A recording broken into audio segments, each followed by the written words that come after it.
Uh, this is an oblique exercise, and I just decided to have some fun while sideways clean, front flip clean, sideways clean. Ability. Since now I'm like applying a lot of resistance to it.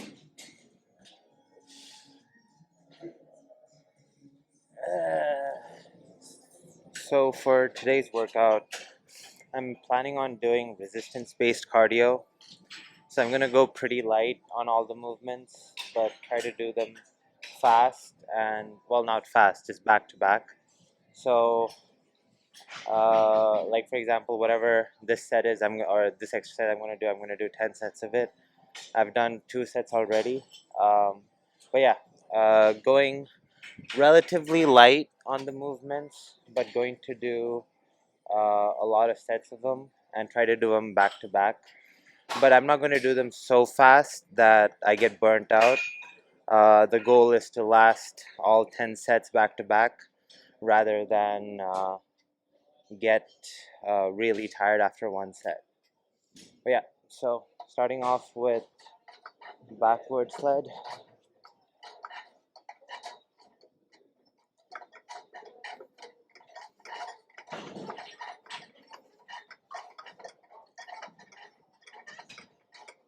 Also, before this, I warmed up on the manual treadmill and also did a little bit of stretching on the cable, some cable good mornings and stuff like that.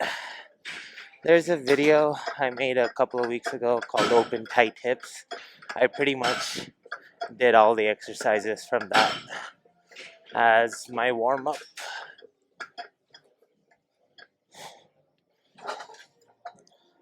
Then going into kettlebell swings with a flip. So swing, flip, swing, flip, swing, flip, swing, flip, swing, flip.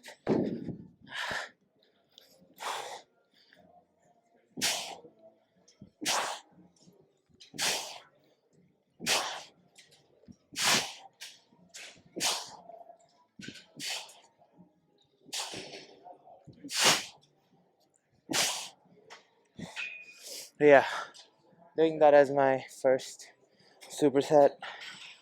That was 3. I'm gonna do 7 more, and then let's see what happens. So after 10 sets of the first circuit, doing something different, but I am only going to do 5 from here on out. What I noticed was doing 10 of the first one was super boring, and I want some more variety. But sticking with the sled for now and the kettlebell, doing forward sled drags.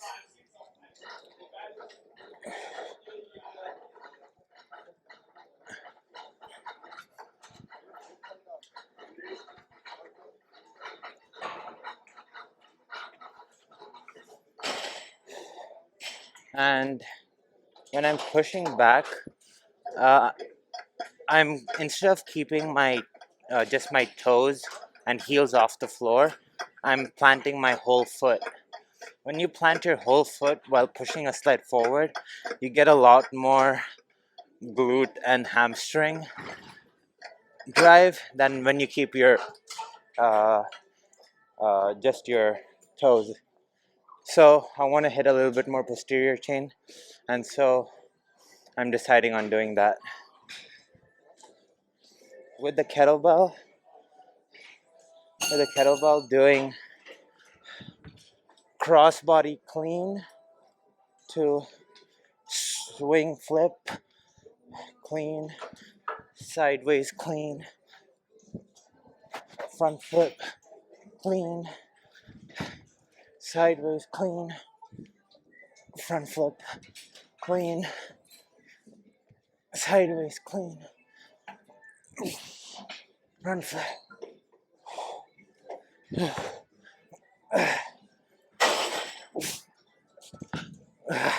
That was a bad flip.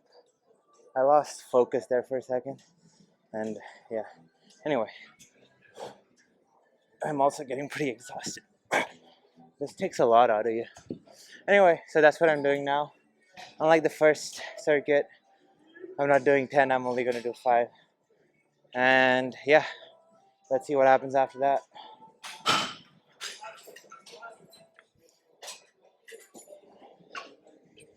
For the next circuit, starting off with some kettlebell juggling. So I noticed that when I throw the sled in first, I'm exhausted, and then my form is compromised when I'm doing kettlebell juggling, and that might lead to me building bad habits when it comes around to it.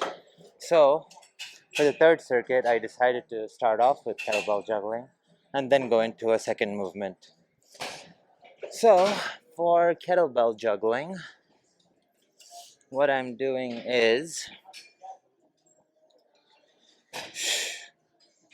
so uh, I'm doing, I guess I don't know what to call it, but I throw it and then I'm gonna catch it in cannonball grip in the opposing hand, toss it back and switch hands. I don't know if you to give it a name, but I'm just gonna drill that movement.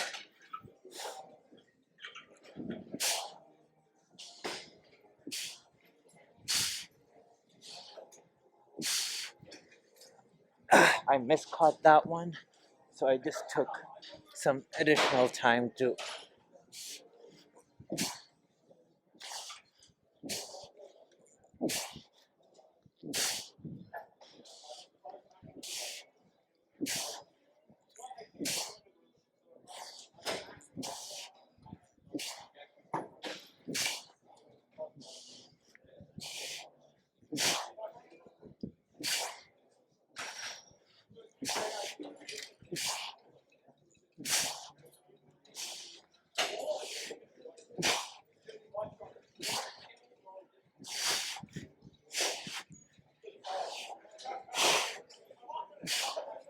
Ah, but yeah, that's what I'm doing with the kettlebells, and then moving into some ball slams to the floor. Gonna do 10, like a chest pass in basketball.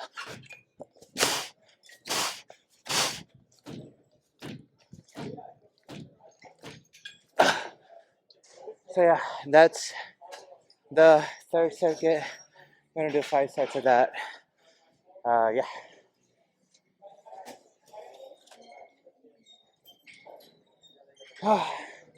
So after those 3 circuits, so it was 20 sets in total. I'm pretty exhausted. I don't know if it's noticeable, but I'm drenched. But moving into some accessory work. Uh, when you don't want to get lost in going super intense all the time, you need to take care of your accessories. So starting off with targeting my hip flexors and core. So keeping a kettlebell on my feet, raising it up, so contracting the hip flexors, and kicking my leg out and holding it for a second. It engages the quads, the core, and the hip flexors.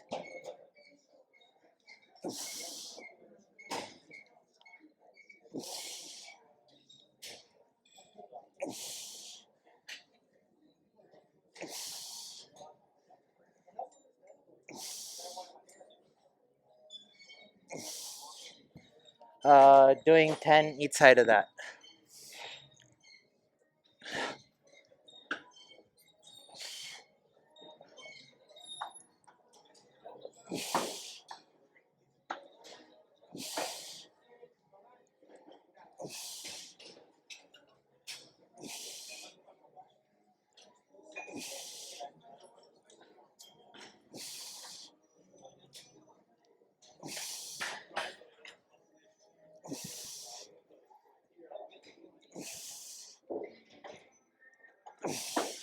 So yeah, this is what I'm doing for now.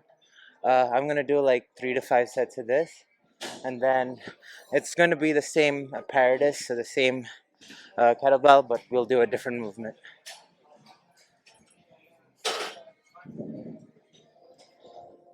So for the next accessory movement, This will be a mixture of lower abs and hip flexors.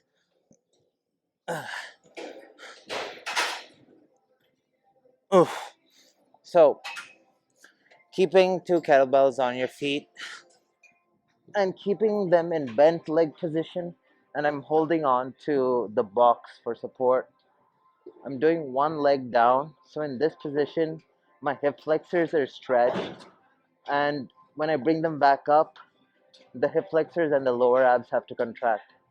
Mostly when you're doing these exercises on the ground level, you're unable to take your leg past, I guess, the ground level, and your leg has to, I guess, stay above the floor.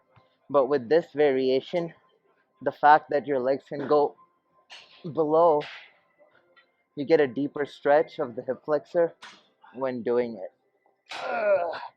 Going for at least 5 each side.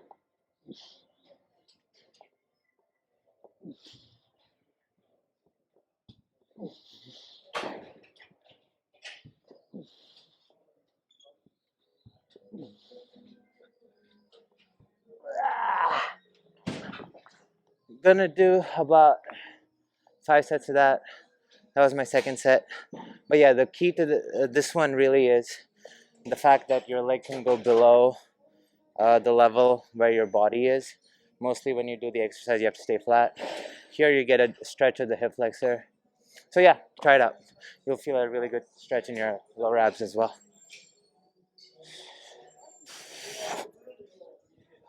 For my last core exercise, I decided to have a little fun. So the sled has these plate holding things, so I just took them out and put 25 pounds to hold them in place. And then they're like 1, 2, 3, I think 7 5-pound plates on top. I'm going to raise my feet up, take one 5-pound, put it on the other, another 5-pound, put it on the other. This is an oblique exercise, and I just decided to have some fun while training. I was getting bored of the old ab exercises that I do for obliques, and they're not necessarily that old, but this was just a thought that I had that was pretty outside the box, and I thought would be pretty interesting to try out, and it's definitely killing my core.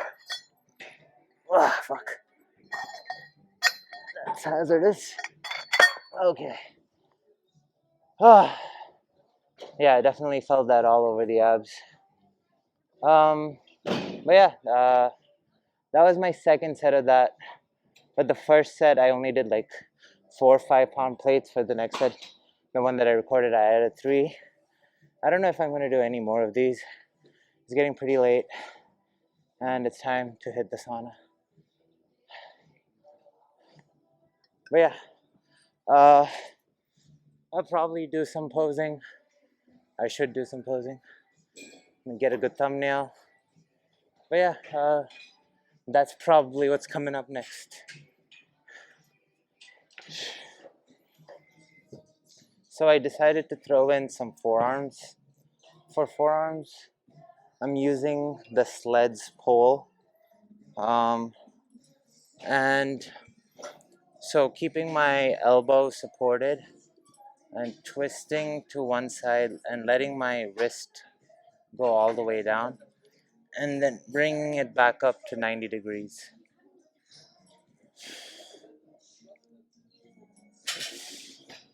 Doing that for 10 each hand.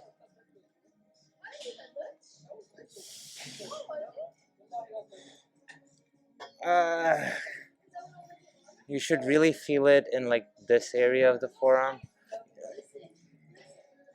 Actually, like the side that's facing up, at the end, I guess the left side. So if I'm using the right arm, the left side of the right arm is where you, and the top of part of it is where you'll feel most of it. Or at least that's where I feel it. Ah.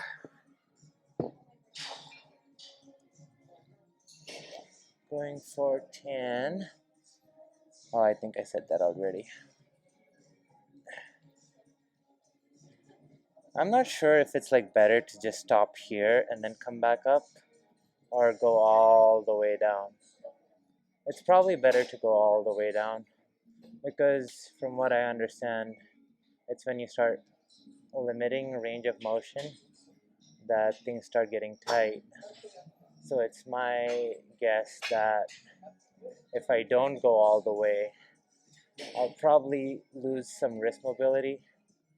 But if I do go all the way, I might have like supernatural wrist mobility since now I'm like applying a lot of resistance to it.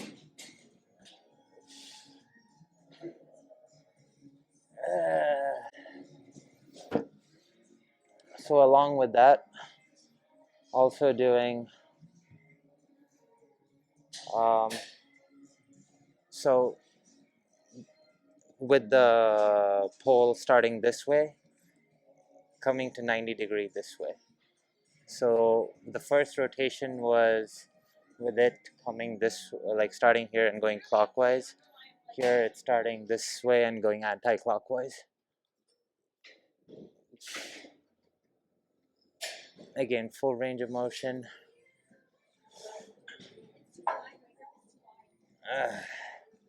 Here you'll feel it more on the underside of the forearm.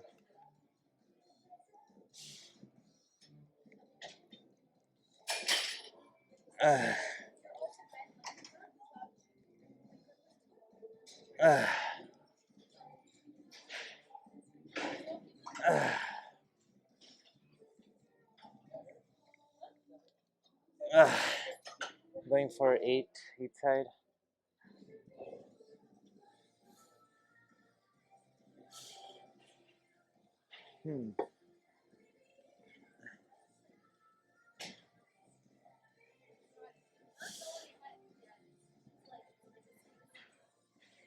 Four, 5, 6, 7, 8. Then the last forearm movement, I'm going to hold it out like that and then come straight up.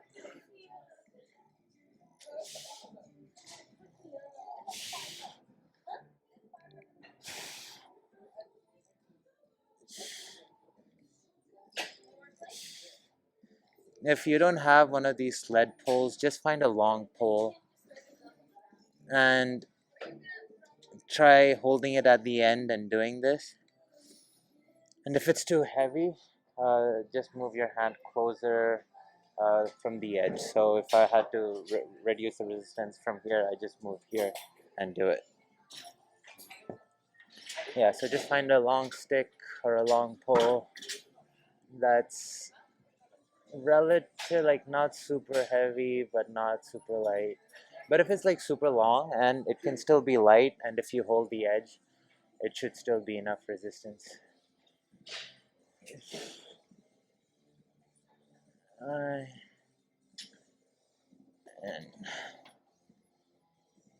all right, that's it for that. Now it's time for the sauna.